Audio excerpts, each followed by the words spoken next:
नमस्कार दोस्तों, मैं doctor Pradeep Chaurasia, DGI Ayurveda and Panchakarma hospital Gomti Nagar Lucknow से। दोस्तों अपने पास एक केस है, उसको डिस्कस करेंगे आज। विनीता वर्मा जी का, जो कि 30 की एज के आसपास की हैं।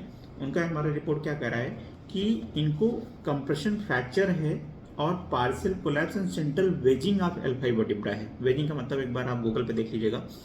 तो वर्टिब्रा की L5 वर्टिब्रा की कंडीशन ये है, वेजिंग है उसमें, ठीक है। फिर इसके बाद इसमें कह रहे हैं पोस्ट ट्रॉमेटिक हो सकता है, ऑस्टियोपोरोटिक हो सकता है, कि तो ट्रामा की कोई हिस्ट्री नहीं है इनमें। और नेक्स्ट इनका ग्रेड 1 लेवल का एंटेरो लिस्थेसिस है L5S1 पे, ठीक है। L5 थोड़ी सी आगे चली गई है, S1 के ऊपर रहती है जो, और L4 L5 पे थोड़ा सा बल्जिंग भी हमको मिल रही है, ठीक है। तो ये कंडीशन पेशेंट की MRI रिपोर्ट बता रही है। और जिस समय ये हमारे पास आई थी उस समय ऐसी कंडीशन थी कि ये सीधे अपने आप से खड़े भी नहीं रह पा रही थी और चल भी नहीं पा रही थी, मतलब इवन 4 से 5 कदम भी अपने आप से नहीं चल पा रही थी बिना सपोर्ट के, हस्बैंड के सपोर्ट के। और पेन तो बेइंतहा था, कि इतना पेन था कि रात में नींद भी नहीं होती थी, नींद भी बीच बीच में ब्रेक हो जाती थी। और एक ही पोजीशन पे वो लेटती थी, राइट पोजीशन पे इनको था दर्द, और ये लेफ्ट पोजीशन पे ही लेटी रहती थी, और राइट पोजीशन पे ये करवट ले ही नहीं पाती थी, एक ही पोजीशन पे लेटती थी। तो ये जब अपने पास आई थी तो इनको लोअर बैक पेन था, जो कि बटक से राइट थाई, राइट लेग और टिंगलिंग सेंसेशन ये होता था। और सीधे तो खड़े ही नहीं हो पाते थे। और पेन सबसाइड मतलब लेटने पे थोड़ा सा आराम मिलता था, लेकिन वो भी रात में कभी भी दर्द होने लगता था। इससे पहले इन्होंने 2 साल पहले की प्रॉब्लम है इनकी, 2000 जब हमारा 2023 में, उससे 2 साल पहले से प्रॉब्लम है।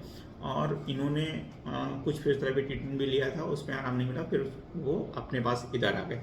तो इनको हमने अगस्त 2023 में लिया और इनको एडमिट किया 16 दिन के लिए।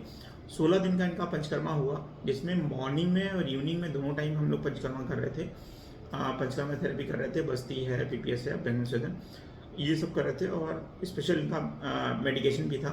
तो ये 16 दिन के ट्रीटमेंट के बाद इनका दर्द भी कम हुआ, और इनका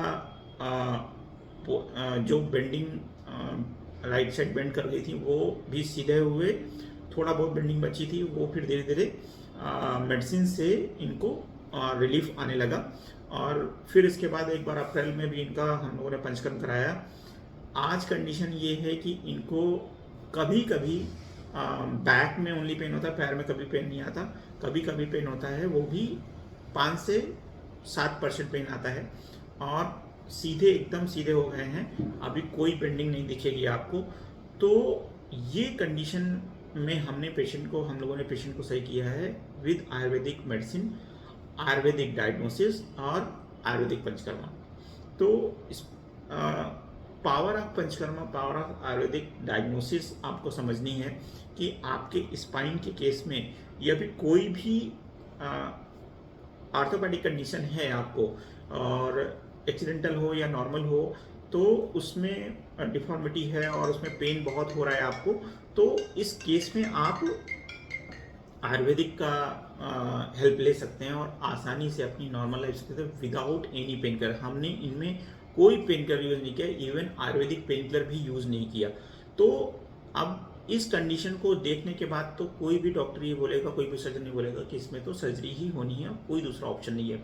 लेकिन आज कंडीशन ये है कि विदाउट एनी पेन किलर हमने पेशेंट को सही किया है, और आज वो नॉर्मल लाइफ जी रहे हैं। तो हमारा जो स्पाइन है, इसमें हमको क्या करना है, ये एवरी टाइम वर्किंग कंडीशन में रहता है। जब भी आप कोई भी काम करते हैं, जब भी कहीं बैठे रहते हैं, तब भी वर्किंग कंडीशन रहता है। इसकी हेल्प के बगैर आप बैठ भी नहीं सकते।